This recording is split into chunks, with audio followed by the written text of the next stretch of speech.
The actual true percentage of women who have breasts that don't make enough milk for their baby is much smaller than I think that our culture is understanding right now. I have so many moms that I've worked with through the years who will produce maybe a third of the milk that their baby needs or half of the milk that their baby needs. And that's still fantastic.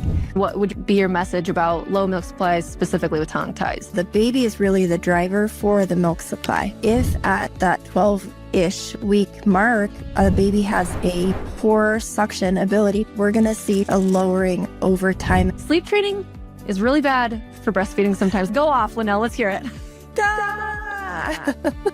It just disrupts everything that is a normal, natural rhythm for an infant. Some women will have the experience where they go to pump and not much comes out. It's a self-fulfilling thing for them. They're like, see, I don't have the milk. Don't base your milk supply based on how much you pump.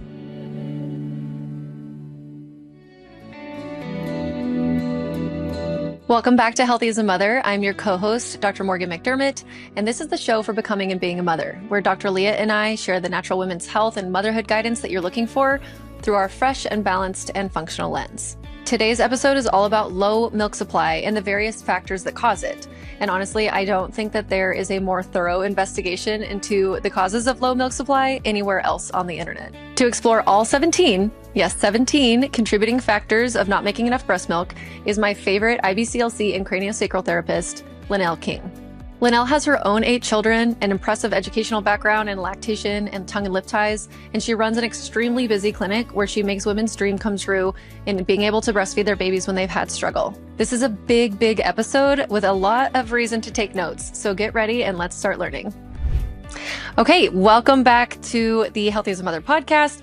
This is really exciting for me because Lynnelle King, you are one of my big mentors and sort of like my, I don't know, just saving grace with my last 2 children when it's come to breastfeeding them because of your magical hands and advice and wisdom as an IBCLC. So you are an international board certified lactation consultant, one of my favorite people on the planet, and then also a craniosacral therapist. And I think that these two professions go so well together. Obviously, I know that you think that, but for those that are not really familiar, like, we can explain craniosacral therapy maybe more fully in another time, but essentially, babies have a lot of just soft tissue that can be opened up with this as a therapy. And especially if there's any breastfeeding issues, latch issues, it can just be so fantastic and amazing.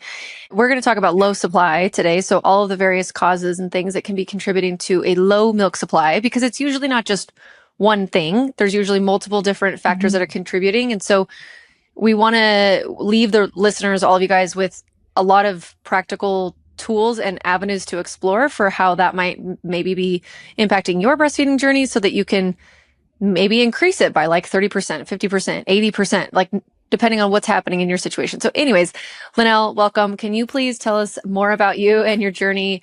I'm a huge fan. You bet, Morgan. Thank you so much. And I'm a huge fan of you as well. So this is like really fun and awesome sauce to be here. Yes, I'm an IBCLC. I started out as a young girl noticing that my mom had all of these people come over once a month and they were moms who were bringing their babies. And I was like, what is this? And she was a La Leche League leader. And so for years and years and years, I had this normalcy around mothers and nursing their babies. And when I had my first baby 31 years ago, I had some nipple pain and I was like, oh my gosh, I need some help. So I called La Leche League, right? And somebody came to my home and she helped me with latch. And it was like, oh, this was really great. I really appreciated the help that I got there. And it wasn't until I had my third son, just a few years later, that I was like, I need to do this for people. I really love nursing my babies and I want to be on board with helping other moms do the same thing and having a good experience. And so I did. I became a La Leche League leader and did that for about 10 years or so, off and on, both between where I lived in Oregon and then in Idaho. And so this really set the stage for how I started out with lactation, which was from a really normal lens. And so we could tweak things from a normal set of standards. And as a La Leche League leader, we didn't really work a lot with abnormal structure or abnormal issues. This was all normal stuff. So that was my lens that I started out with. And then I decided to go back to school and get my bachelor's degree in maternal child health. And so I did that. That was that 4-year degree. And then it took me about 2 years to then be certified as an IBCLC because it takes so much extra education and then also quite a bit of shadowing hours with IBCLC mentors. After that, I was not done because what I noticed is that everybody in the valley who couldn't fix a feeding problem was referring to one person in the valley. This was about 15 years ago, and her name was Pat. And I was like, what are you doing? Who are you and what are you doing? So I went into her office and I was like, who are you and what are you doing? And she said, well, actually, I've been a PT for the hospital for 20 something years.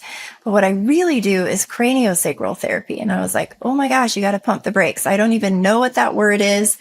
And she goes, well, do you want to shadow? And I was like, heck yeah, that sounds like a really great idea. So I did. And I will tell you that every night that I went home from shadowing, I told my husband, I think she's a total crock. Like nothing is happening. All I can see is her hands on these babies. And then the next baby comes in and her hands are on the babies and they might be crying. Her fingers are in their mouths. I'm like, what is happening? Like I couldn't tell that something was being done. And, except she was just moving these babies around. So I was like, after 3 days, it was clearly a me problem because I couldn't understand what was happening. And she was like, yeah, if you're interested, you might want to take the deep dive. So I did. I started my craniosacral journey and I just got back from another advanced class last week. So that journey is ongoing. I love learning the pieces of craniosacral therapy that are so incredibly helpful for the population that I serve. Okay. Then my journey in IBCLC land turned to tongue tie. And what is tongue tie? And so I really had to take a deep dive there because I couldn't believe that any reason at all would substantiate having a surgery, no matter how small. And so I really wanted to look at tongue tie from the lens of what is normal and what is not. And so for about 4 years, I just did craniosacral therapy on infants who were considered possibly tongue-tied, but I just needed to know, can this tissue be completely worked on just through therapy? So I tried that for about 4 years, really working on that. And cases that I didn't feel comfortable with therapy only, I would refer on, but I wasn't integrally involved in having a surgery at that time.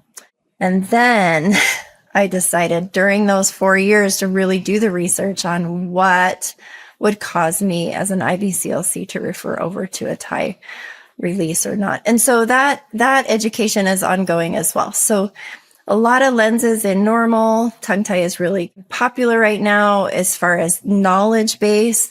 And so understanding that the research behind that, I feel like I'm pretty well grounded in that as well. So that has been my IBCLC journey. It came from my mama in our front room with all those moms who would come over and nurse, onto the bachelor's, and then onto the IBCLC, onto the CST, and then that deep dive into ties and other kinds of structural concerns with babes. So that's in a nutshell. Okay, well, thank you. And one thing that you did not share that I'm going to share is that you have 8 kids. So yes, which is something that I like literally just bow down. I don't know how you do it. You have literally double the amount of children that I have. And it's one of my favorite things to ask you questions about whenever I come into the office for therapy, because I literally would not have been able to nurse my last 2 children had it not been for you. And I remember so clearly having the first 2 being born in San Diego. And I had all those my birth people and my breastfeeding people and those that were going to support me afterwards. And then moving back to Idaho, it was one of my large concerns was like, I need to reinvent the wheel with this. And I hope that somebody in Idaho is as good as who I had been working with in Northern California. Well, she moved now to Northern California and I loved her, Susan Duprat. She's amazing. But then I found you and I was like, oh my gosh. So anyway, I mean, not to just like hype girl you up, but you're seriously so skilled. You've helped so many people. And one thing too that you said about your training as a lactation consultant first and like the Leche League before you were an IBCLC, what I want to say about that is that's important.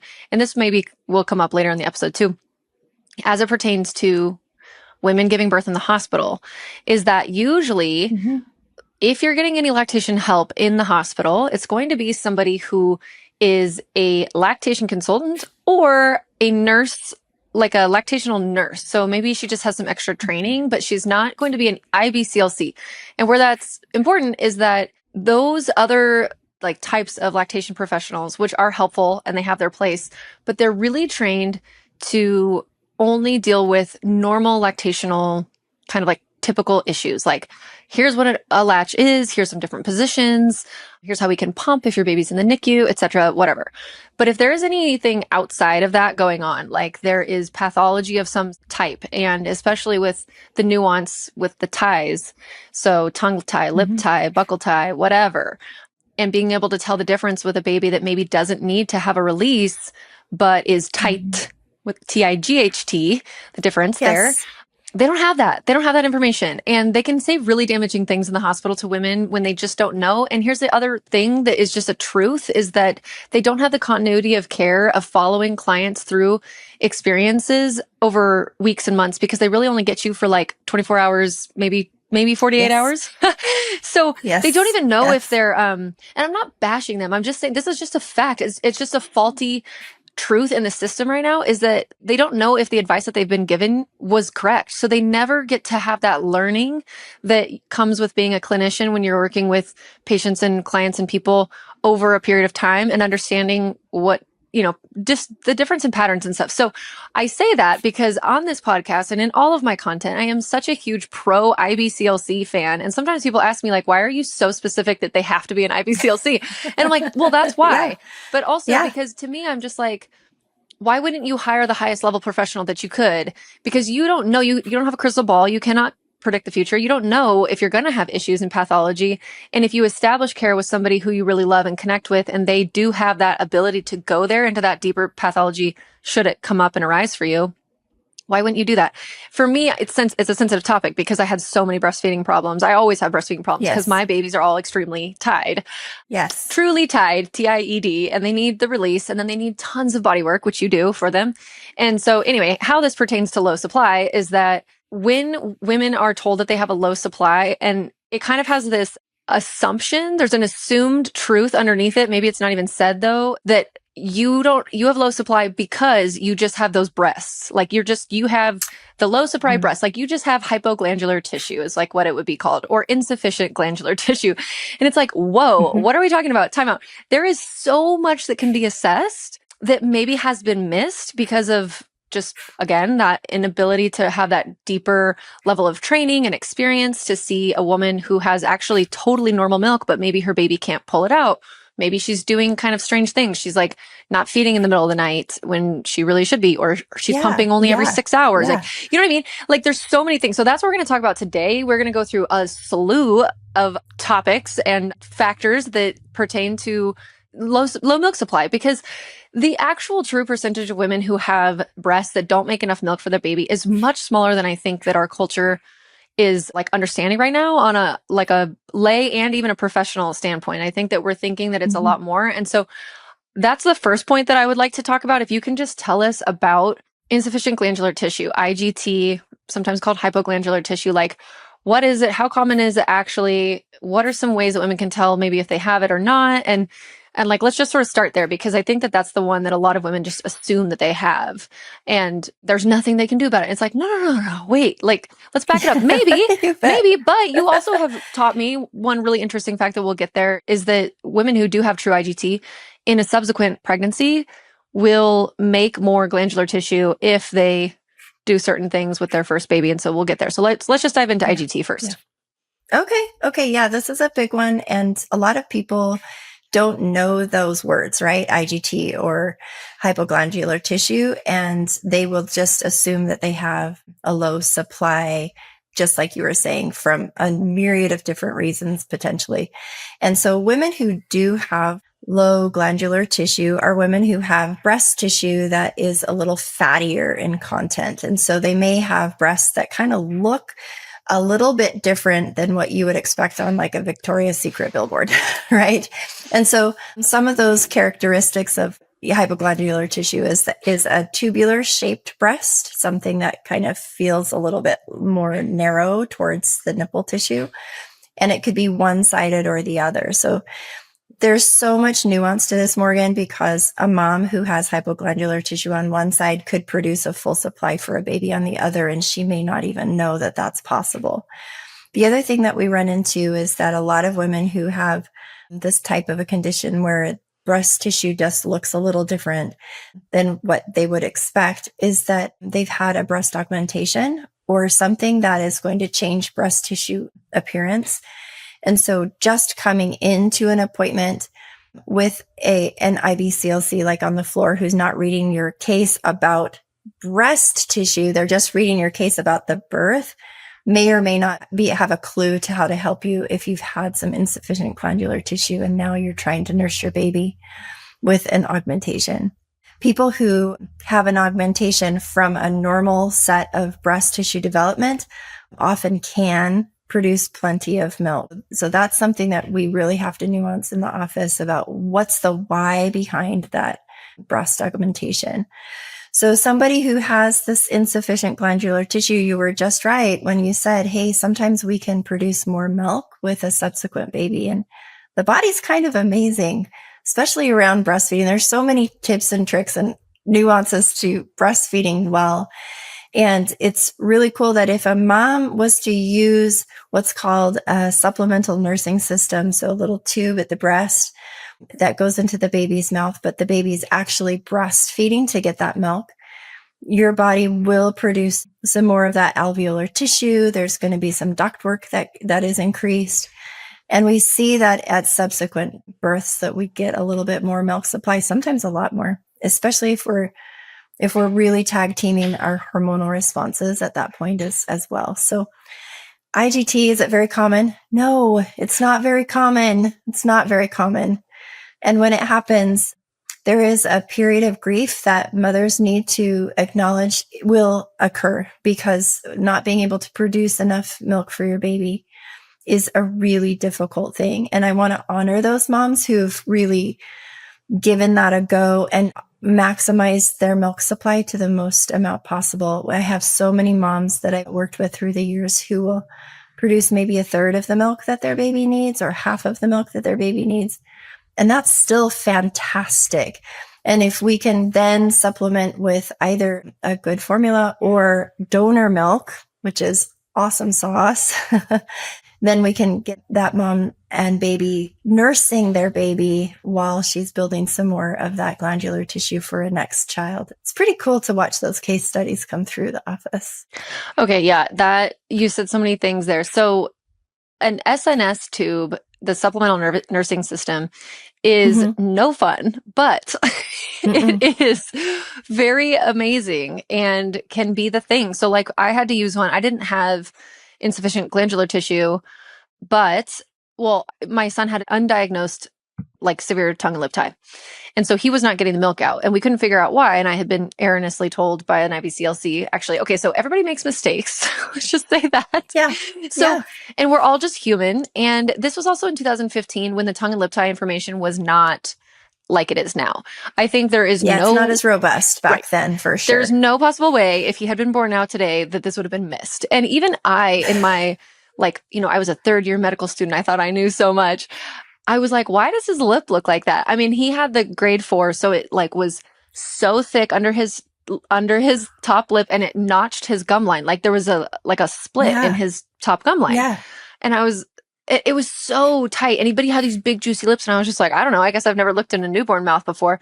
And he had a posterior tongue tie. So it wasn't obvious when he opened his mouth. Like I could not see it. But I mean, someone should have put the pieces together. I was like bleeding within 12 hours. I got mastitis on day 3. Yes. I never felt like softened after he had a nurse. Like my engorgement was out of control. All these different things. He didn't gain his birth weight back till 3 weeks. Like he was below birth weight still for 3 weeks. And so that's why I had to use the SNS system because I was supplementing him with donor milk of this amazing woman that I went to school with who had a child and just overproduced like a cow. She had so much milk and she was so gracious and amazing. And she would bring it over to me and she was from Russia too. And my son is like so healthy, his immune system. It could be because he takes after my husband with his constitution, but I'm like, no, it's because he's actually been nursed by like I think 8 different women over the course of his life because of, or not nurse necessarily at the breast, but some of them, yes, at the breast, but through donor milk, because I could not figure out what was happening. And that tanked my supply for a little while, that mastitis early on. Anyway, so my husband would like tape it to his, because my nipples were torn to shreds. I didn't want him nursing anymore on me. Yes. So my husband would tape it to his pinky finger, which was still like almost too big for my son's mouth at that time. You know, he's such a little baby, but he would like feed him an extra ounce after every single feed, like through the night, everything. And it was so arduous, like that whole triple feeding thing. But, you know, we got on top of it. We figured it out. I remember throwing that SNS away, like with triumphant feelings, just being like, all right, thank you for what you've done for me, but I'm so glad I don't ever have to use you again. But back to what you're saying about IGT though. So you're saying that if a woman who has not a sufficient supply to feed her baby solely, exclusively with her own milk supply, maybe she makes a third of what the baby needs, and then she gets the other 2/3 somehow else, whether it's donor milk or formula or whatever. Okay. But if she continues to have stimulation at the breast using the SNS tube because she's feeding the baby, and, you know, obviously the baby's getting some from the breast in that situation then too, but she's really like feeding the rest of the baby's feed through this system, which as you use it more and more often, you do get more proficient with it. You get better. It doesn't become so clunky and hard. Yeah. So that woman then in that situation, because our breasts are like sort of what you're saying is like they're plastic in the way that like a brain is plastic where we can change it. It's malleable. It's like always there's like new neurons going on and et cetera, blah, blah, blah. So there's new ductwork. There's new alveoli that are, or alveolar tissue that are being made because of this stimulation, because of this whole oxytocin situation that's happening. So then when that woman goes on to have another child, she may actually have more of that milk producing tissue in her breast to start with for that second baby. And maybe it could be enough where she's now feeding like 80% of her baby's needs with her own breast milk. Right. How freaking cool is we that? Just don't know. So it's so worth giving a shot at, right? It's so worth it to keep the baby at the breast and really be breastfeeding the baby. If that's what mom's goals are, you know, it's really a great way to make that happen for that family. I love that. I just think that that's so cool. It would definitely be a certain level of commitment, but that's very that's what we do as moms. Yeah, it's encouraging we for just those do it. Exactly. For those moms who are listening to this, maybe they're pregnant with their second, third baby and they've had struggles with nursing the first time and they're like worried about it. You know, there's more hope. Also, I at least definitely my milk the second time around, third time around, fourth time around, it's all come in faster and faster and faster. I don't know if I've made more milk necessarily. I think it's all kind of been the same for me at least. But the speed at which it changes from that colostrum to the creamy white milk after birth is like, I think one of my babies, my milk was starting to transition after like 24 hours. Yes, that's really common. Yeah. Okay, a question about that. This is off topic. Yeah. But, so is that kind of bad though? Because the baby's not getting like days and days of colostrum? No, because we know that cholesterol high milk stays in the system for at least 10 days and even longer. And so it's going to be so deliciously yellow, even though it's increasing in volume for quite some time. And in fact, when a baby is weaning, it becomes more colostral too. So when that baby is taking less milk at the end of their nursing journey, that milk becomes more colostral as well. Colostral. That's a nice word. Okay. And actually this has nothing to do with low supply, but this is something that I've wanted to ask you every time I see you because I hear this, true or false. If someone is tandem breastfeed, if they're like nursing through a pregnancy and then like all the way up through labor, let's pretend. And then now their baby is born, they make colostrum again? It changes? They do. How? Yeah. Because there's such a hormonal cascade to all of this, right? And so after a baby is born, it's actually, we don't have those changes right away, but after that placenta is born so that the prolactin that's in the blood can really go into those sites in the breast tissue that says, ooh, really turn this up and on. We definitely see colostrum milk. And it's interesting when you look at research around breast milk itself, if that mom was to only breastfeed the infant on one side and breastfeed the toddler on the other, you would see milk differences. And if you have one of them is very sick, like a twin situation. A baby is really sick and another baby isn't. You're going to see milk changes in there depending on the baby. It's absolutely fascinating. Okay, because I've heard that, and I've heard even women share that with me, but I'm just like, I need to know how that happens. That makes sense now that once a placenta is born and it's out of there with all the estrogen, progesterone, this circulating prolactin can just rise and really do its job. And so it could transition whatever milk is in the breast into this like, thick, yellow, sticky colostrum. That's so cool. Okay. Getting back to the IGT now, you had talked about, so some of these breast morphology is the way that it looks. So the anatomical way that a breast will look, like tubular. And so what I'm wondering is, I had heard from someone, I don't know who, that if you don't have big changes in your breast, maybe not big, but like some level of change in your breast during your pregnancy, that may indicate milk issues going on. Yeah. A couple more pieces of the anatomy besides that tubular presentation would also be the spacing between the breast tissue. So ideally what we notice is that women who produce a robust supply have less than a quarter size between the breast tissue. And if it's more, then we often see that there's some breast tissue concerns.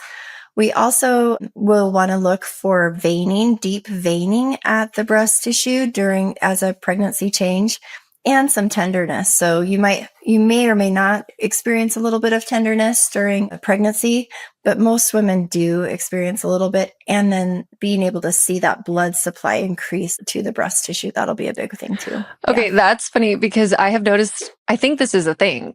Okay, at birth specifically, that as a woman's breasts it's like you can almost sort of tell how close she is to delivering. Yeah. By how all of a sudden quickly veiny her breasts get right before the baby has been born. This has just been I've been a doula like 10 times, like not, enough to speak to this, but it's been an interesting observation. Yeah. One thing also I just want to know is that size is not indicated with this tubular thing. I have literally the world's smallest breasts in the entire world, especially now that I have weaned. It is shocking. I think that I think it's probably the smallest I've ever been right now. But I was always able to make enough milk to feed all of my babies exclusively, even if, in the situation of having it tanked out after mastitis with my first, that was, I feel like a situational thing. But I'm just saying that like my breasts had the capacity, even though they're so small, they did get like 15 times the size that they are now. But sure. But they had the milk, and it's just something that I think a lot of women who do have smaller chest size maybe worry about, that they're not going to be able to make enough milk for their baby. Yeah, but it does not matter. It does not matter. I have seen the negative A cup. Yeah, that's me. Negative A. Be able to feed negative A, be able to feed twins, and double D, F, G, really struggle. So definitely it doesn't have anything to do with size of a breast, whether or not a mom makes enough milk. Yeah.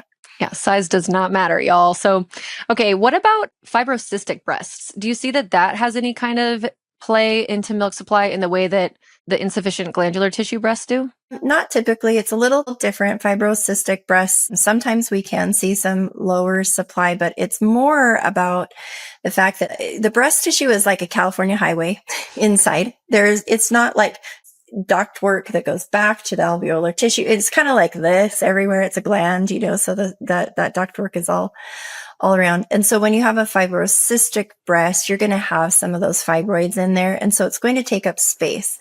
And so my moms who have that, sometimes we're going to experience a little bit more of an issue with clogged ducts or maybe some mastitis, that sort of thing. And so we're going to be wanting to be watchful about some things that can be helpful. One of my favorite things that can be helpful with all breast issues, clogs, mastitis, fibrocystic breast, even dropping milk for a baby who's not eliciting suck really well, is movement in the breast tissue. So if you are looking for a delicious and effective supplement to help support the immune system of your entire family, from children through adults, including pregnancy and breastfeeding, look no further than the needed immune support powder. With elderberry, zinc, pre- and postbiotics, arabinogalactans, and beta-glucans.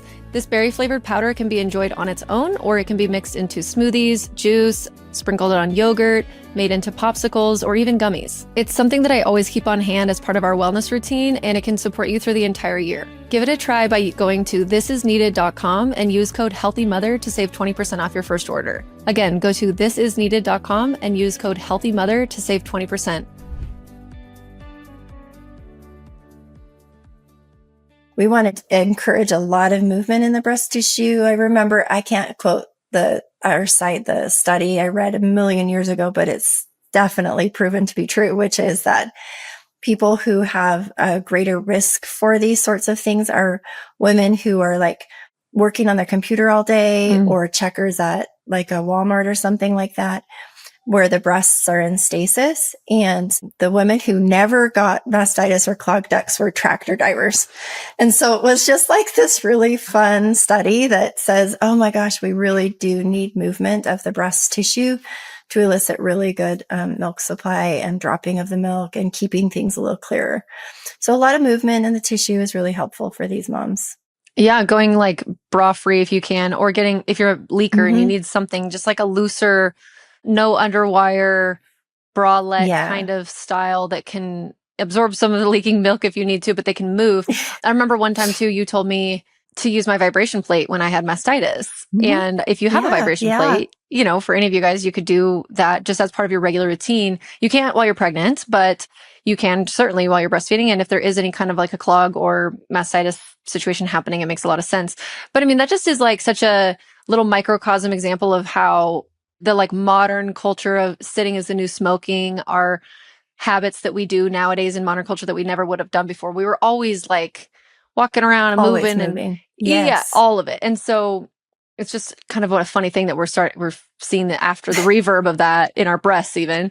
But I mean, there's a huge theory around that in breast cancer too, with lack of lymphatic movement and everything in that space because of the same exact reason, same root cause of lack of movement. So, okay, that is really interesting. One thing that I wanted to get back to too, that you had said is the SNS tube for these women with IGT plus tag teaming hormonal responses is like the kind of the perfect marriage of being able to increase their milk supply with a subsequent baby. What do you mean? Can you expand on tag teaming the hormonal response? Yeah, so this would bring us to a whole nother reason why some women are producing less milk, which is I want, as an IBCLC, to make sure that if I am working with a mom with low supply, that she is absolutely being tested for prolactin levels and her thyroid levels, especially. And so if we can say, oh my gosh, this mom is okay, so here's abnormal, normal, high, or something like that. If she's a little low on the low scheme of things for her thyroid levels, that we absolutely want to have that tested, because if she's got a low supply from IGT and a compounding factor like a thyroid concern or a prolactin concern, sometimes we can advocate for different supplements that can be helpful, or even refer her to her primary care for some prescriptions that can be helpful. So if a mom is really wanting to maximize her levels, we'll just want to do that double check. And then the third thing is that we're going to want to absolutely make sure that that baby's suckle is functional and not dysfunctional, because you could do all the testing on the mom, give her all the supplements she can handle, use the SNS. And if the baby is not transferring milk well, we still will see a lowering of supply over time. Okay, so now because you mentioned medication, I'm wondering, this may not be the one that you're talking about, but what are your thoughts on domperidone? So domperidone I've taken several classes on domperidone, and domperidone is used throughout the world except for in America for low supply. Yep. So, there's a lot of conversation about this as IBCLCs. There are risk factors associated with any prescription. Well, most prescriptions, I would say. However, when you see a medication being used primarily as a supply prescription in so many countries, you have to ask the question, why isn't it being used here? And our, cliche quote is, well, nobody makes a buck if breastfeeding works. And so it's kind of a hard one. But, providers are willing to write letters of medical necessity and able to get that from other countries. It happens. We're kind of left in a bind because it's right there, sitting there, able to be used for other people and not us. So it's hard. It's a hard one. Yeah, it's like, this is where Will you fix this one? Will you fix this one? Yeah. Well, I don't know. The legislature, the international legislature is not my deep passion, but yeah, it's funny. Yes. It's like people have to have their smuggler from Canada or Mexico to get this drug so that they can make milk for their baby. And I'm sure the formula companies have something to do with it. I mean, I don't know that for sure. Don't quote me, but it would make sense. I mean, and I can understand why they would. Because if there is a drug that makes women make breast milk, that is an extreme competition for them and threat to their business, which that is what a formula company is a business. Yes, does it provide a necessary service? Of course. But just like a hospital is a business that also provides a necessary service. And there are things because of the money that make it not perfect, and humans are flawed and we do things that are funny sometimes. And so this is one of those situations. If you've never heard of this drug, domperidone, it's a dopamine receptor antagonist that helps some women, depending on the reason, the root cause of why they are not making enough milk. Because again, this is not always going to be helpful for everyone, but it helps some women make a lot more milk. And it's just so interesting because, I mean, there's so many different things we use off label in this country. And for this to not be something available is very American, I think. So, okay, I had to ask you about that. And then what about like the reasoning why sometimes IGT, hypoglandular tissue, happens? Because I know some people, it feels very unfair. Like, why me? What is going on? Maybe it wasn't something that they experienced, their sister had or their mom had. Oh, and really quick too, when you were saying that one breast can have it and the other one can't, it reminded me of the quote about eyebrows, which is that their eyebrows are sisters, they're not twins. And like exactly. breasts are sisters, they're not twins. And if you've never breastfed a baby, listener, whoever you are, and like when you do, you may notice, I feel like everybody has this where one of your breasts will produce like way more milk than the other. And it may not even be because of a hypoglandular tissue issue. It's just that like, there's just more. We all have a slacker boob. Yeah, everyone has a slacker. My right boob thinks that there's twins, and she's the one that always gets mastitis because there's just too much milk in there. My left boob thinks there's half a baby. So together it evens out. Yes. It's like, come on, ladies, like, can we figure this shit out? But they can't. So, and it's okay. So anyways, the cause of IGT, do we know much about that? So this is one of those cases where I believe we kind of sit in the place where there isn't a lot of research that is conclusive. It's that women's health piece potentially, and there's just not a lot of research. But I do know that there are some studies that have suggested that, so if you're the one with the insufficient glandular tissue, when your mom was carrying you in pregnancy, and if she were working in a healthcare, or not a healthcare, but in a profession that she was exposed to a lot of chemicals, that can change what was happening inside of her while you were developing. And then you would come into the earth life with this IGT. And it's not super conclusive, but it does offer up the idea that this is something that you have no control over. And so it's something where we do want to offer that space to mourn the truth of that, but it's not necessarily your fault. I guess that's what I want to kind of put out there, because we can't do anything about things like that sometimes. Yeah, you're just, these are the cards you're dealt. It is interesting on a global, like a public health view to think about. It's an example of how the toxins can affect us in a negative way in our reproductive system. I mean, on top of, all the infertility stuff and everything. Okay, cool. So thank you for fleshing out that whole IGT hypoglandular tissue thing with me. Now I'd like to talk about, so I broke this episode into, I should have started with this, to anatomical reasons, then sort of like behavioral reasons, and then other mom's physiology reasons. And so really the three under anatomical reasons were the hypoglandular tissue. Now we're going to talk about tongue ties, but actually we can just say the third one really quickly because you already sort of mentioned it, which was like changes to your breast tissue. So like you had implants or maybe you had a reduction.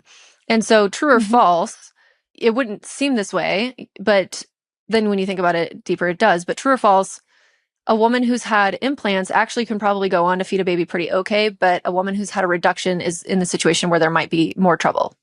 Yeah, that's absolutely true. So we see all the time mothers who had implants, but that they were not due to IGT. So you have to like tease that out, right? So just an implant. And if that was done under the muscle, then not so much of the ductwork and alveolar tissue was disturbed, and it definitely wasn't disturbed up to the nipple. And so we see that those moms can breastfeed mostly just fine. Women who've had a reduction, however, a lot of times what will happen with those is the surgeon will take the nipple completely off, reduce the tissue, form the tissue, and then put the nipple back on. Obviously, there's a huge disruption between the nipple itself, which is a huge piece of where we as moms get an oxytocin burst from that nipple stretching.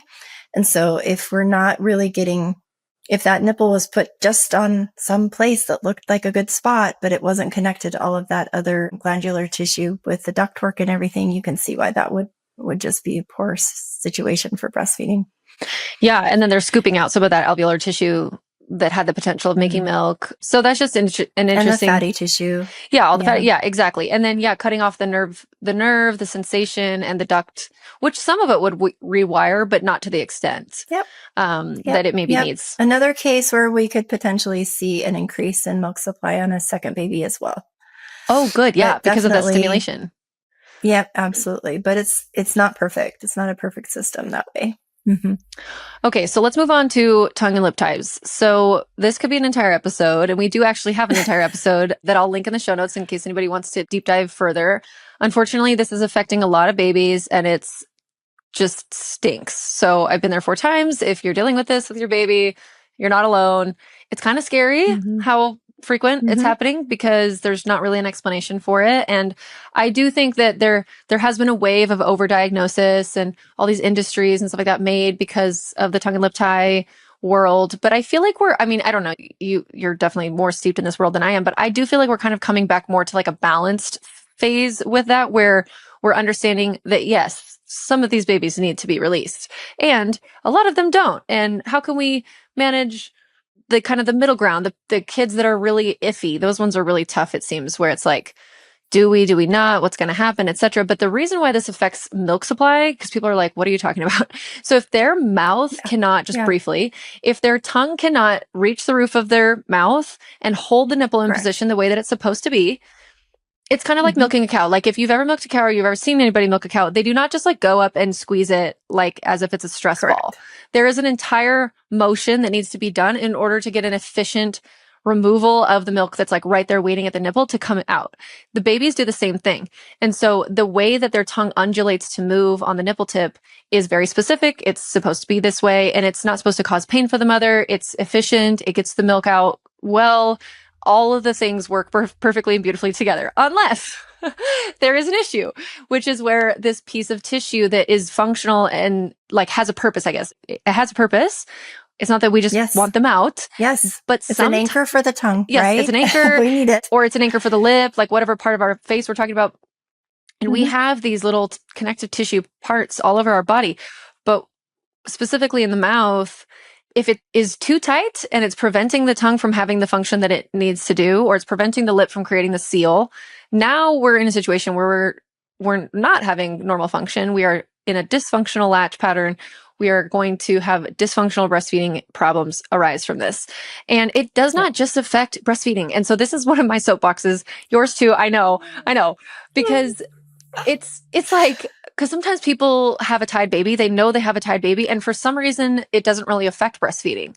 Like maybe mom's nipple is huge and long, and she has a ton of milk, and it just squirts into the baby's mouth, and so baby has to work very little, and everything is hunky-dory.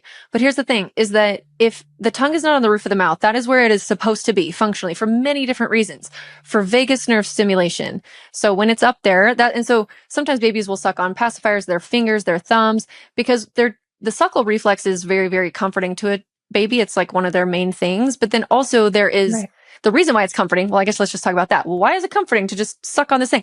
Because the main parasympathetic nervous system trigger, the vagal nerve stimulation that they get from that, is the reason why that they do it. It's like an immediate calming reason. So we are supposed to have our tongues up. So if you're watching on YouTube, it's like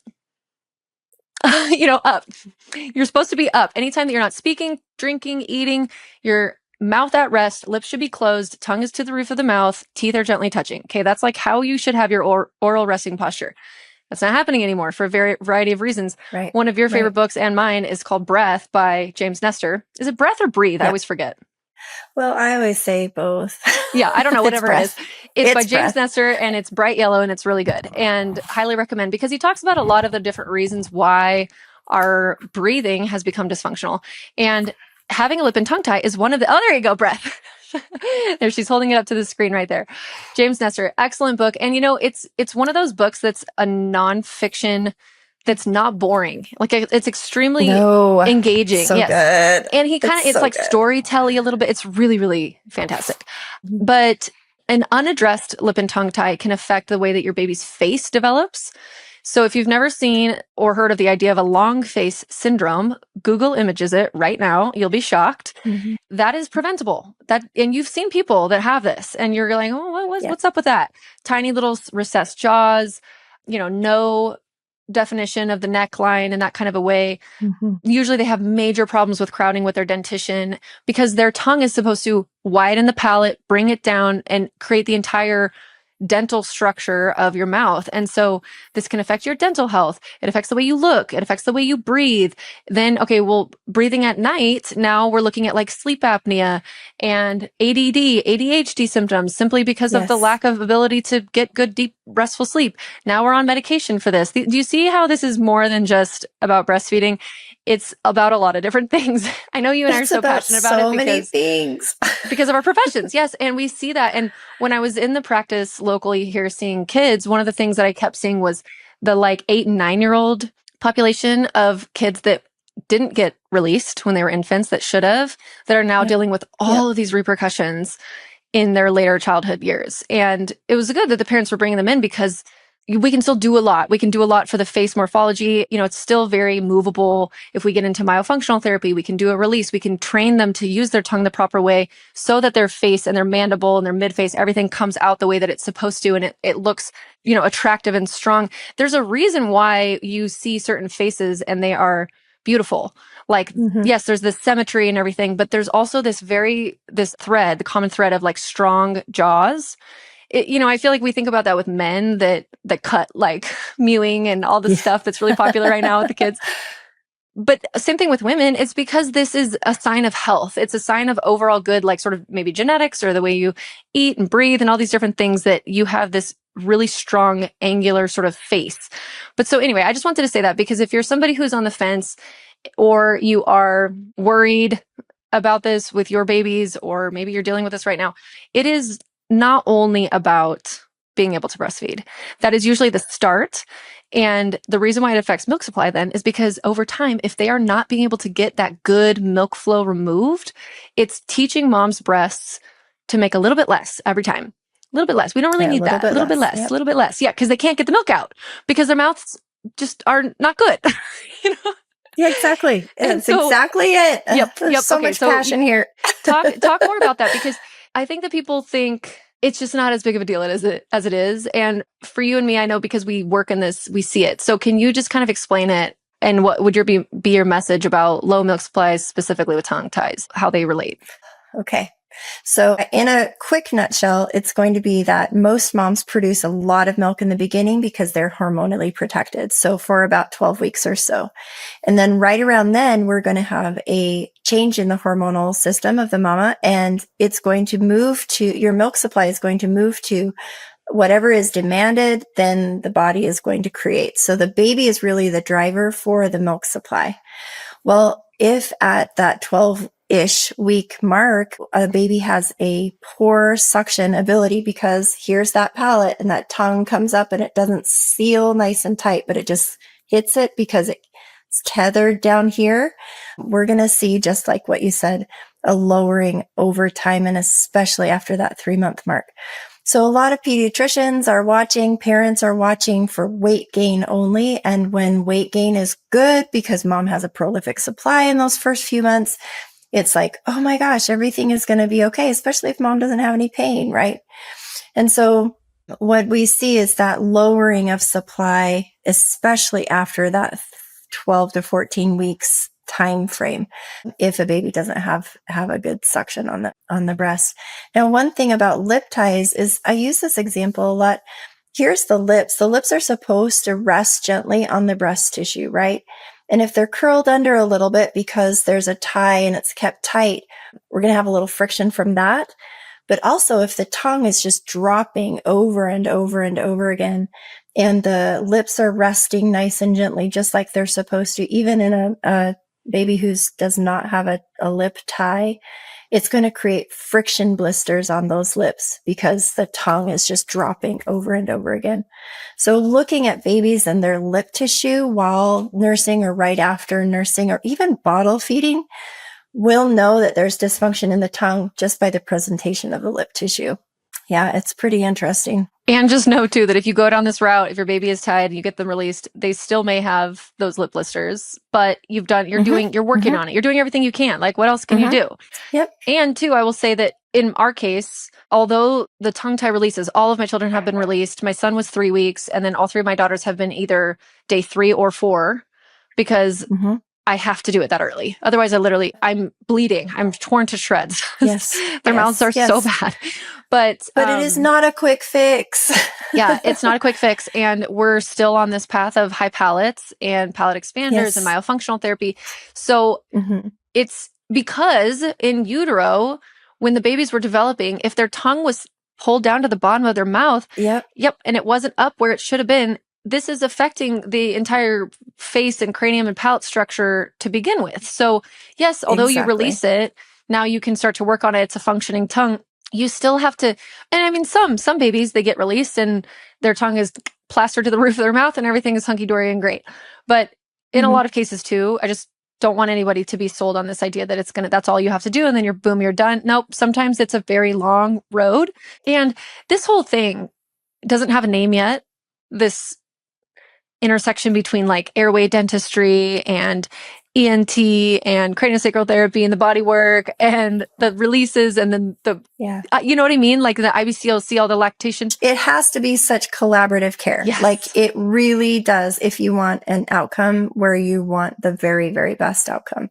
And we see this all the time, Morgan, exactly what you're saying. We'll have patients come in who have just gone to get a clip from their pediatrician or have gotten a tie release without the body work first to assess for readiness on these little tiny people. I'm sorry, but if a baby is really tight from birth and they get a tie release, that is not going to change function, right? We have to open that body up as much as we can and then do a tie release, keep that diamond open under there and work on the functional pieces. It's really a progressive thing I've noticed over the years of trying to optimize how we can serve these families.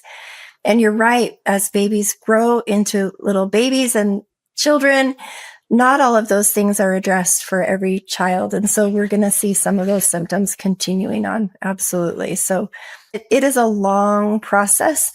However, things do improve. Like it's an amazing thing, right? Because we can say in so many cases, like most cases, if a tie release is indicated, the baby is prepped well. They have an excellent release, which is also one of my hot topics because not all release providers are created equal in their skill set. And then they have really excellent aftercare. We know that breastfeeding relationship is going to improve. We know that we can count on solids being an easier journey for that baby. We know that through childhood, they're going to be sleeping with their tongue up on their palate so that they get good, deep, restful sleep and they're at less risk for like what you mentioned with ADD or things like that. Absolutely. Yeah. And then you mentioned pediatricians, and I'm glad you did because I just want everybody to know that there's sort of this like classic tenet, which is that pediatricians often are a little bit of like tongue-tied deniers. Like they don't want to, I don't know. I think it is changing slightly, which is nice. Over time, but just don't be surprised if first of all, if you're a hospital lactation consultant, you ask them if the baby's tongue lip tied, they don't know, or maybe they say no, but that does not mean no. And same thing with your pediatrician. You really need to seek out an expert, somebody like you who sees these kinds of babies all the time. And check out the tongue and lip tie episode if you're wanting to know more about like, well, what are the signs and symptoms and all that kind of information. Like, we're not going to go over that right now, but this is something that's really tragic to me in the low supply world because it is preventable. And there was a long, slow progression of this happening. And it's just like, if only she could have gotten the information that she needed and the baby could have gotten Yes. the help that they needed, it didn't have to end. It didn't have to stop or be a struggle now where it's very stressful. Yeah, absolutely. And, just to speak to that point, I have 8 children. 6 of my 8 are tied. I didn't know that. I produced just enough milk for all of them. I was never an overproducer at all. And now I know why they had to nurse so frequently to keep on that healthy track. But they are all in their 20s and I am helping them get all their releases now. Why? Because it doesn't end. It doesn't go away. A tongue tie cannot be therapied away if it is a true tie. Yeah. Oh, I love that. That's a t-shirt. Let's make a t-shirt. Yeah. Oh, no. Okay. So let's talk about some of the behavioral things. Actually, no, you know what? We're still on like anatomy. Let's go to the anatomy. So some other things that might cause low milk supply would be if mom gets pregnant again.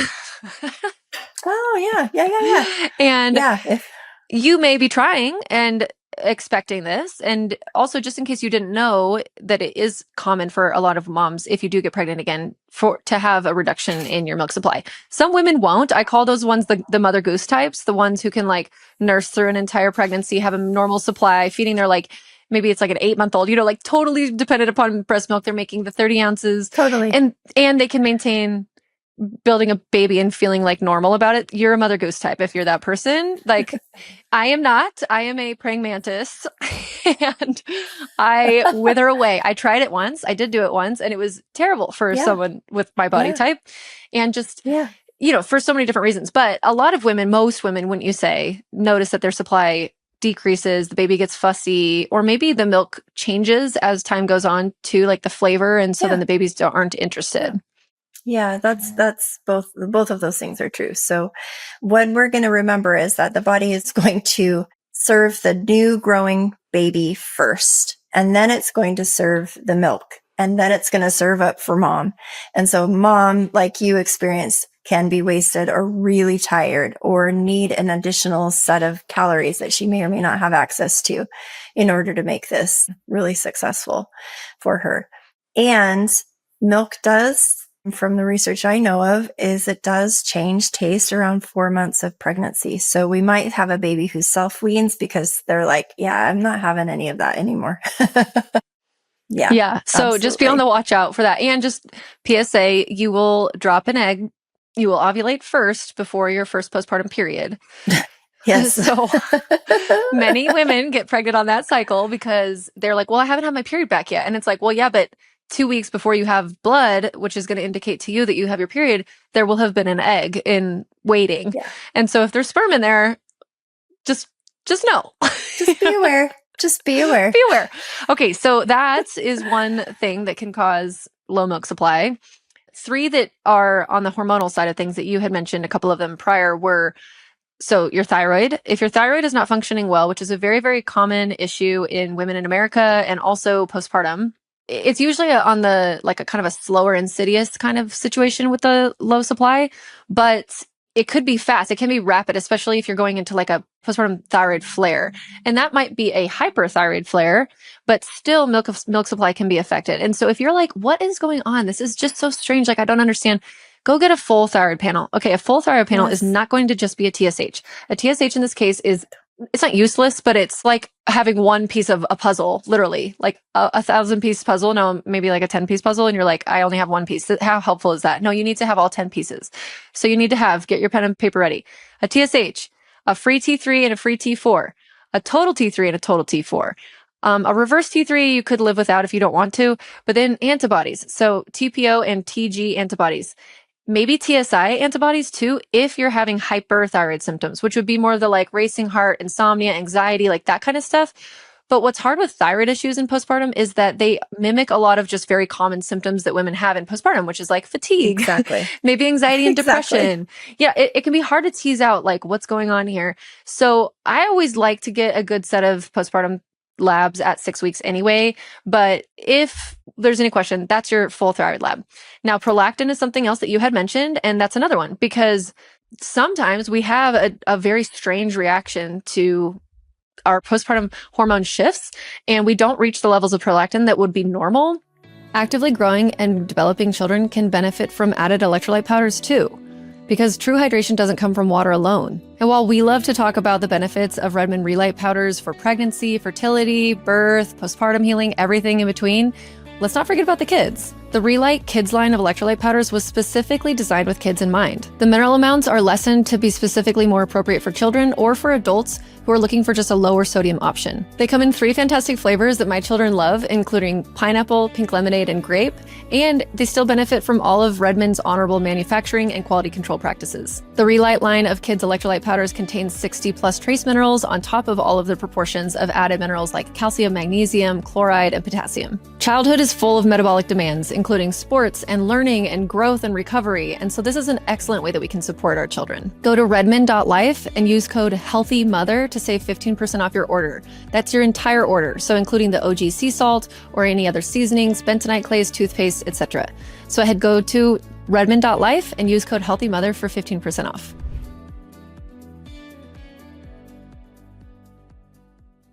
And so it can be also, yeah. Can I add? Yes. Also, that would have something to do with your delivery potential as well. So sometimes women who've had a C-section are going to have a slower upload of that prolactin. Sometimes women who've lost a lot of blood during delivery, they're going to have a slower uptick of that prolactin. And so it can explain low milk supply in the beginning days. I wanted to just put that out there as well. And then it can be prolonged as well, from other reasons. Yes, and retained placenta. So exactly. It's not like common, but you'd be surprised how many women actually will have like kind of strange symptoms. They go back at 6 weeks and they still have a piece of placenta inside of them. Exactly. And that is just such a bummer, because obviously she didn't know. There should have been better postpartum care at the birth to figure out that there was a piece of placenta missing from the overall chunk of it when they were looking at it. But if there's placenta still inside of you, first of all, you could be having like prolonged bleeding, which is then going to contribute to my next point, which is anemia. But also that hormonal thing sitting in there is going to prevent that prolactin from rising. And so there's a lot of things with prolactin. But okay, so then moving on to anemia, maybe you were anemic before you even gave birth, and then you lost the normal amount of blood, or maybe you hemorrhaged, or whatever happened. There is going to be a period of time where like everybody might be a little on the low side. I mean, not everybody, but some people, but hopefully we have really good reserves. That is part of the reason why we make so much more blood during our pregnancy. But especially if you have like potentially low ferritin going into it, these kinds of things, your body is trying to recover and like just get enough oxygen everywhere. And your milk supply is not the top priority. And so it just sometimes can suffer because of just the way the stress on the tissues of getting your blood flow around. And milk is made from blood. And milk is made from blood. That's what I was just going to say. And milk is made from blood. So if we're having some blood issues, it makes perfect sense, right? Yes. And so I have 2 friends who've had pretty severe postpartum hemorrhages, and one of them had a transfusion, one of them didn't. The one with the transfusion, I don't think she had any milk supply problems. The one who didn't get a transfusion it was her subsequent child though. It was her second baby. And so I think her breasts were primed. It was in a better situation that way. But she did like a very intense kind of blood building Chinese medicine Ayurvedic protocol with the way that she ate and supplemented, and had no issues with breastfeeding her child, but her milk didn't come in until day like 6. So it took a long time, but it came in. And, she was still making colostrum. That's one thing that, people just don't understand is that, and that baby. You're still making milk. You're still making milk. It's just not what we think of. And so, but those are things that are, again, tragic to me, because there's something that we can modulate. And it just is frustrating, I think, how many women are maybe having these problems, which also just make them feel bad moving about in the day as humans anyway. Like it doesn't feel good to be anemic or hypothyroid. Right? Yeah. So how is this normal? And you're like, no. And then for it to impact milk supply is like adding insult to injury. It's just rude. It's mean. Okay, some other ones that are like a little bit quicker. So being stressed, like being a very, very stressed can impact your milk supply. So sometimes when really traumatic things happen, like somebody in your family dies, you have a situation, a marital situation, whatever, or maybe it's like back to work and you're just extremely stressed, whatever it is, you're having a hard time adjusting to the fact that you have a child now, which is really 0 to 1 was my hardest transition for sure. And cortisol, the mine too, stress, by the way, out of all 8. Yes. True. Really? Yes. Wow, that's really good to hear. Why do you think? Yes. Because everything changes. Yeah. Everything changes. Yeah. Right. And after you have another child, you're like, well, I kind of know that this is normal and I'm not so worried that everybody's going to die, you know, like all the things. You do relax. That's the gift in subsequent kids is like, everything's a little more chill for sure. Yeah, 0 to 1. But you're right. It's that cortisol. It's that cortisol, stress, and oxytocin. And I like to talk about it. I'm sure you do too. When cortisol is high, oxytocin is low. But when oxytocin is high, cortisol is low. And so there's definitely this stress hormone thing that says, oh my gosh, when cortisol is on, oxytocin has a harder time pumping through our body. And oxytocin stress can. Yeah. And oxytocin, we need that for the milk ejection reflex, the let down, like where the milk is going to come out. And for overall production too, it's important. And so this is also an important part because like you said, when oxytocin's high, cortisol is low. And actually in the research, it's very clear that breastfeeding is a protective factor of postpartum depression and anxiety. Yes. And all the people love to say that that's not the case, that breastfeeding is the thing that caused them to have postpartum depression or anxiety. And we need to make the delineation that it's probably lack of support around the issues you were having with breastfeeding that caused the postpartum depression, anxiety. And that's why you're sort of associating it with breastfeeding. But actually the physiological act of breastfeeding for the vast majority of women, except in the case of maybe like somebody who has DMER, which is very rare, dysphoric milk ejection reflex. It's actually because you're kind of living in this oxytocin soup all day because you're very well supported. This is supposed to be happening. Yeah, it feels good. It's like there's this little bump that you get all the time. So I just like to say that because as somebody who had a lot of breastfeeding issues, which the issues and the lack of support and the pain and the situation I found myself in did contribute to my postpartum anxiety. It was not I guess actually for me, it kind of was the breastfeeding simply because I guess it was because it's not the biology of it though, right? Yes. It was because his mouth was all messed up. Correct. No one told me. That's physiology there. Yeah. We got to fix that. Exactly. Okay. So being stressed, obviously like rude for me to say that to you mamas, because it's like, okay, I'm doing the best I can. And I know. We all just have to do the best we can. But we also I think it's important to know that so that we're empowered to say, okay, wait, actually, you know what? And this comes up from time to time. So in a situation where something is really scary happening or very traumatic happening, because now you know this, you can have this thought in the back of your mind that's like, this could affect my milk supply. I should be a little bit more cognizant about how often I'm feeding my baby. I'm drinking and I'm eating and I'm doing all the other factors that I'm doing, like to help movement. Yes, movement. I'm shaking my breasts or I'm shimmying all day, just so that you can have a little bit of that understanding that this may happen so that you can do anything on the back end to help support you going through a really, really hard acute period of time. So that's what I want to say. Yeah, absolutely. Okay. Another true or false question for you. Eating placenta. So placental encapsulation. Okay. Affecting milk supply. Exactly on a dovetail of this. Yeah, right. Does it affect milk supply? Does eating placenta? And the answer is sometimes, maybe. Great. And we love that answer. So I know. And it's so applicable because we as women are so different from one another. So obviously there's so many hormones that are in the placenta, right? That's why a retained placenta is going to affect milk supply.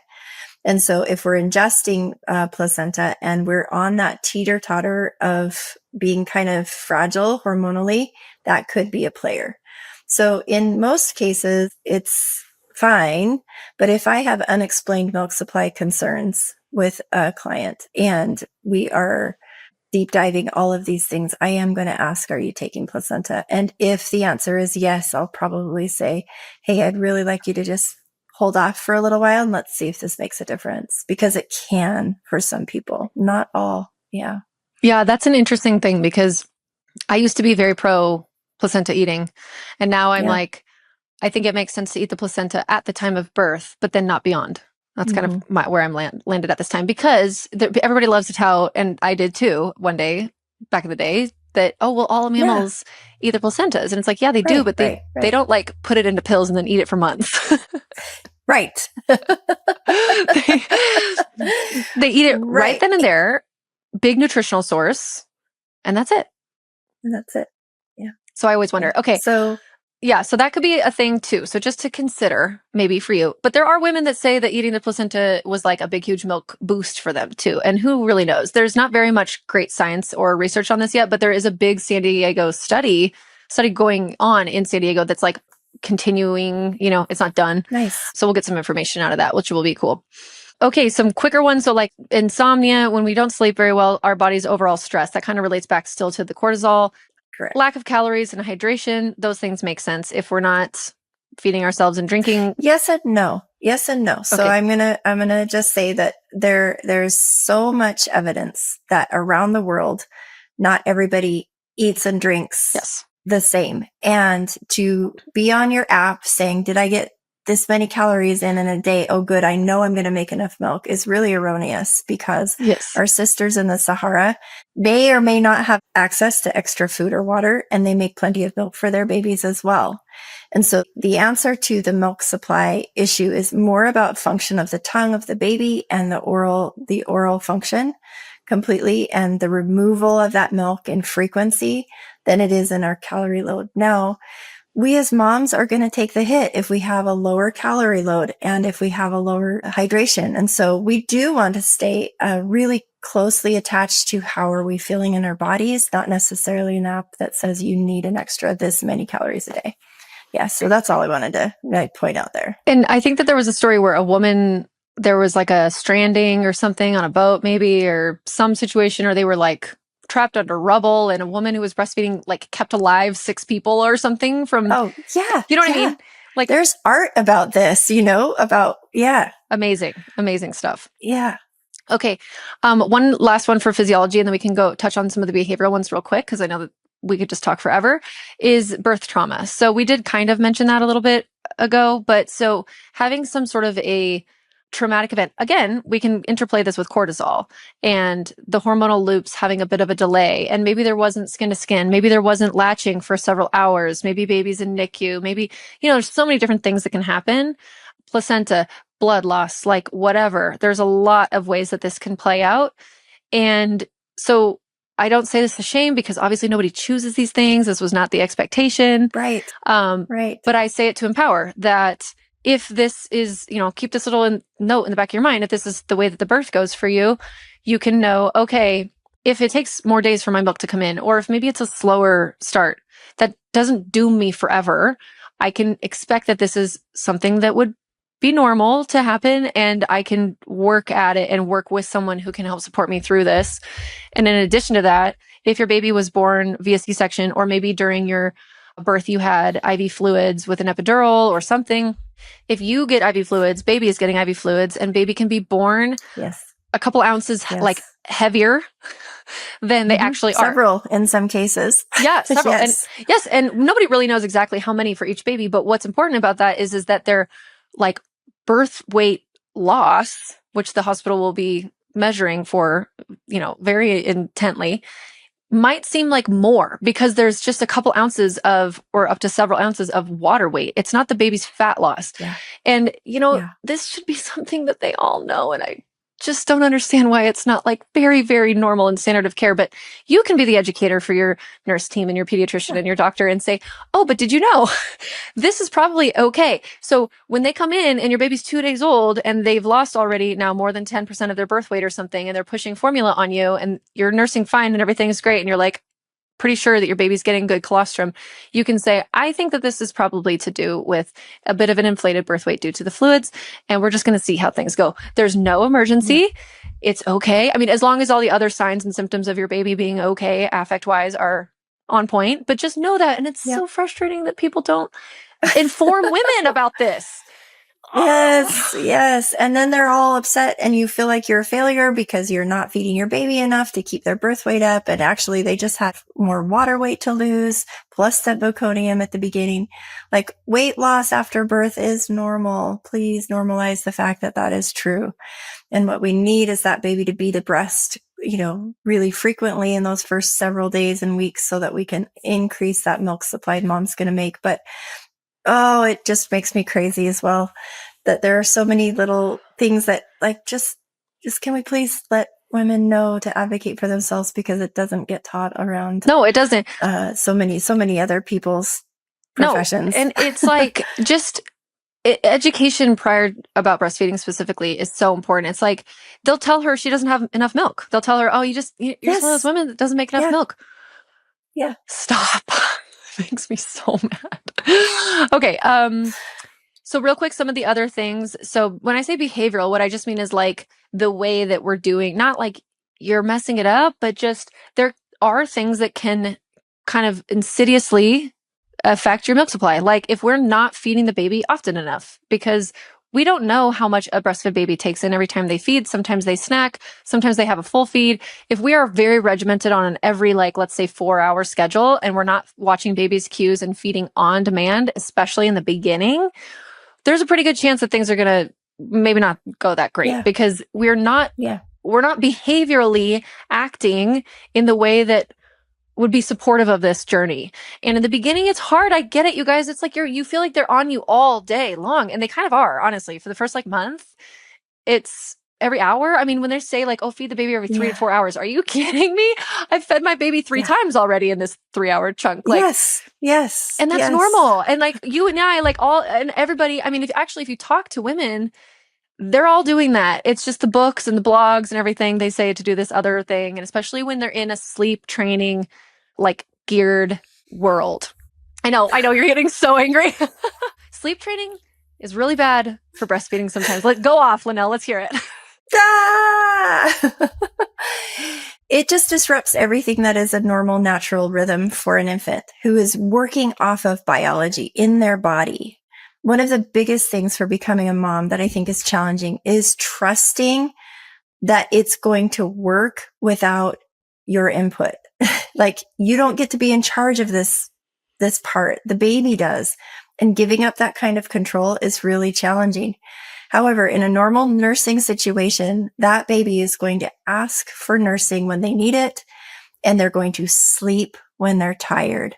Babies don't need to be taught how to sleep. We will all sleep when we're tired, but we do need to offer up parenting for sleep, right? We do want to offer support. And so it's really clear to me after all these kids and all of this practice time that children need sleep assistance for usually about 4 years. And that's because we have infancy stage, then we have teething, and then we have wakefulness. We'll have these moments or these weeks where we think, oh my gosh, sleep is working so well and I've got the right system down, But if we're working off of biology, babies and us as humans, we're going to eat when we're hungry and we're going to sleep when we're tired. And so whenever there's a disruption or somebody who's doing a sleep training program, there is a risk for lower supply because the baby is not driving the need. So that is definitely a risk where I'm like, if you're noticing a drop in supply and you've been sleep training for a couple of weeks, we might want to take a look at backing up, working off of cue-based feeding, and just going back to square one again. Yeah, it's a big deal, actually. And I understand, like, it's difficult to be awake in the night. And also we have to think about the way that the system was designed is that they're sleeping right next to you and the breast would be easy access if we're co-sleeping. Mm-hmm. And they feed through the night, not only for thirst and blood sugar regulation and hunger and stuff, but for comfort and for lots of different things to put themselves back to sleep. There's melatonin in your milk at night. And, it's just, this modern motherhood is really different and it is hard. It is hard to intersect the way our human animal physiology is with the way that we're living right now. So we get it, and just know that if we're not feeding the baby often enough, your breasts are just being told that that baby doesn't have the need. Correct. And so they're adjusting beautifully. If they didn't adjust, we would never be able to wean. Can you imagine? Right. That would be horrible. It would. So it's a beautiful thing that they can adjust and that they're so in tune with what's happening on a dang near day-to-day basis, basically what's happening. But we just need to keep that in mind. And I just, sometimes we go into motherhood with unrealistic expectations about the way that it's going to go. And it's like, no, you just, the sooner that you can accept radical acceptance and release control, the better off you'll be.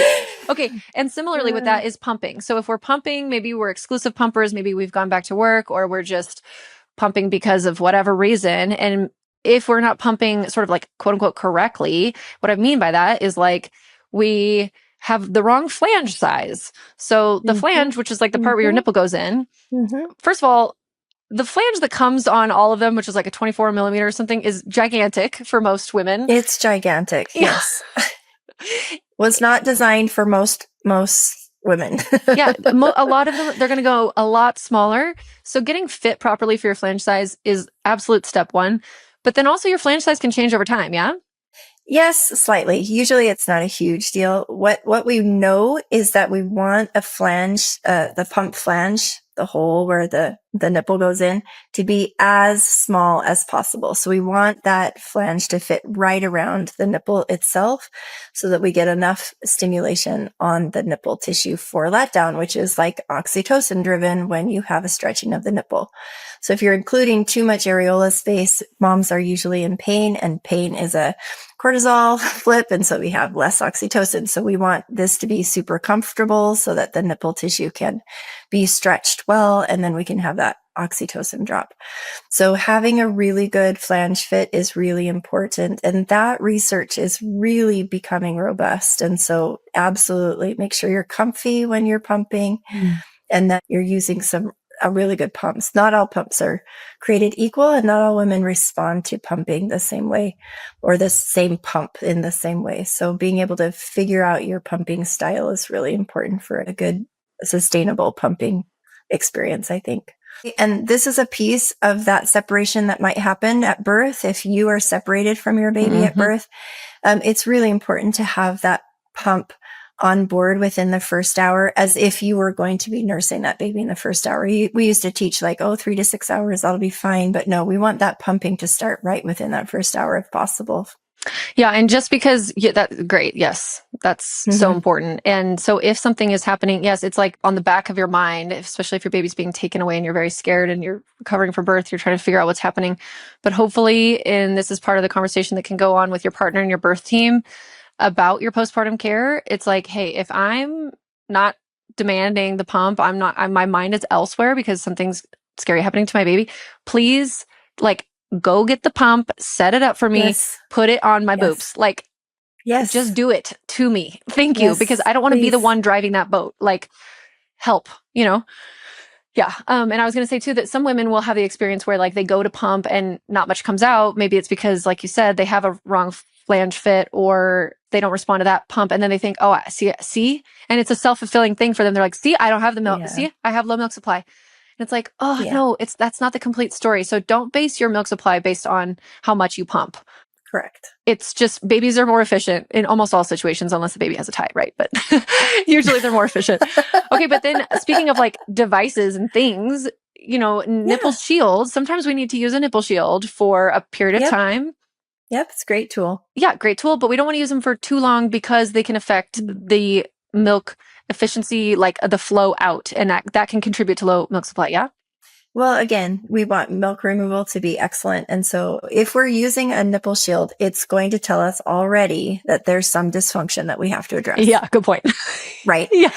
Right? So just using a nipple shield isn't wrong or bad, but not finding out why we have to use a nipple shield, it drives me crazy, So don't just get sent home with a nipple shield without then a follow-up to discover why that was necessary.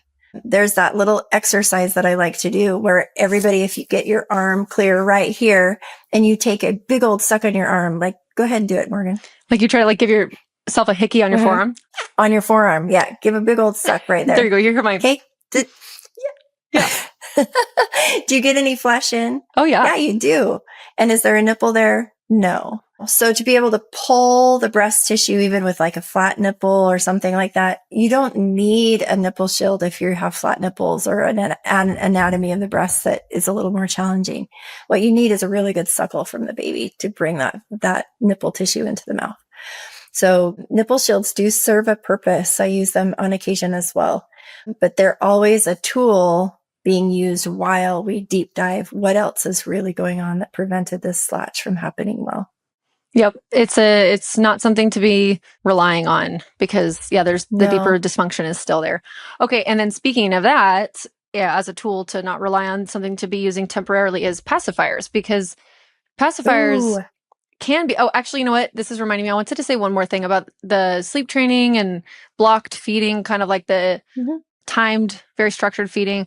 Some women listening to this maybe already have had babies and they're like, it was fine for me. And cool, that's great. But that is not the case for most people. So we're not going to use our like N of one situation, and maybe you with your like huge crazy milk supply, which is so great and nice for you that you were able to do that. But it is not the case for most people. So if you're listening to this and you have a friend who only fed her newborn every 4 hours and was, sleeping 12 hours or something like that by 12 weeks and whatever, and it was all great and fine and dandy, and she was able to nurse and it did not affect her supply, like that is just not the common situation. That is not going to be something that you'd want to apply that logic to you in your situation. Maybe you will be that way, but probably not. So, and this is true of literally every single thing in parenting and every single thing. Oh, well, this worked for my morning sickness. Oh, okay. So it's going to work for me. No. Okay. This thing worked for me and my kids and their sibling rivalry dynamic. Okay. So it's going to work for me. No, like we try different things. We're troubleshooting, but on the general broad, that would not be the recommendation. The recommendation is on-demand feeding, listening to your baby's cues, your night nursing a couple times at least. Like, there's like these other general tenets that are most of the time is going to be what we need to do if the goal is to have a good, healthy, robust milk supply so that you can feed your baby exclusively, if that's the goal. So I just had to say that. Yep. And then now I was going to speak about pacifiers, which... Yes, please. Yeah. So pacifiers. So some people are like, wow, I nursed my baby completely fine with a pacifier. Cool. That's so cool and so great for you. And again, same boat, not great advice to just give to everybody because it can affect lots of things. So can you tell why pacifiers can cause a low milk supply or disrupt or impede or destroy a breastfeeding relationship?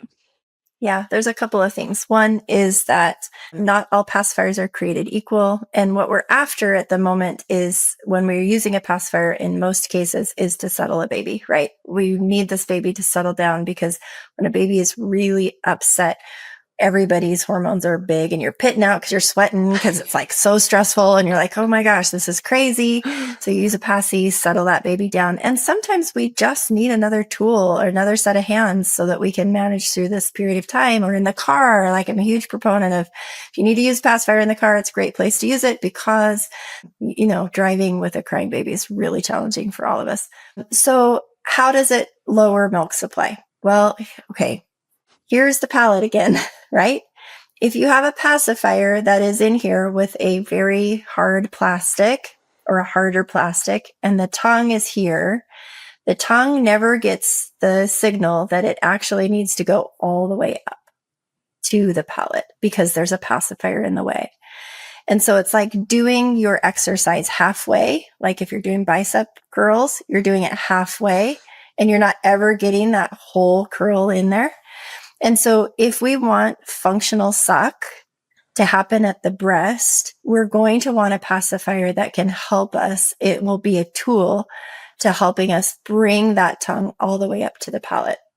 So if a baby is using a pacifier a lot, that is not designed to collapse, which I do have a recommendation. But if we want a baby's tongue to be up really high and robust in that palate seal, then we're going to need to also let that baby practice with a pacifier that allows for that to happen. Also, parents tend to rely on a pacifier if they're in pain. Like if you've got a lot of nipple damage and you need to settle your baby, you might find yourself using a pacifier instead of breastfeeding because you just don't want to experience the pain of the breastfeeding itself. So again, a reduction in full milk extraction. And putting breastfeeding off, like maybe that baby is hungry or showing queuing for nursing at 45 minutes or 90 minutes, and you just put it off another half hour, that is not emptying your breast during that time. And that's going to tell your body to make more milk. So we just don't want to use it that way. Using a pacifier to soothe and then remove it is awesome sauce. And we recommend in our clinic anyway that a pacifier is gone between 4 and 6 months. Why? Because then we are getting into this phase of development where a baby the suckle reflex is changing into a chewing reflex. And we want to have that chewing reflex really robust for solids.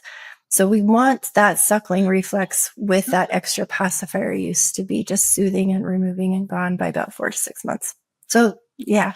And that's early. I know people will say like done by 1, 4 to 6 months. Yeah. Like none of my babies ever took a pacifier. So it's no sweat off my back, but Yeah. that's going to be shocking for some people. Okay. Tell us your favorite pacifier type. It's the Ninnyco right now, the Ninny. And it's also a great pacifier because if a baby is unable to take it, it's a good signal that there's a functional item that's not being met by that baby's oral anatomy. So it's a real big ding, ding, ding, ding. If baby can't take it, something might need to be addressed. And that we'll put the link in the show notes for that. And then also, what are your favorite nipple shield brands? Oh, there's so many out there, but I would kind of stick with a Lancino or a Medela. They're very thin plastic. I don't want anything that's a nipple shield that's going to be really thick plastic or that sort of thing. We want something that's as minimal as possible. And those brands are pretty standard. Mm-hmm. Yeah, I love Haka. I love their the actual Haka silicone pump, but that nipple shield looks crazy. No, it's not going to do a good job for it's not going to do a good job over time. Mm-hmm. Yeah, agreed. Okay, we made it. We did it. We talked about all the things. Awesome. This is a heavy episode, an hour and a half. Wow. I just can't stop.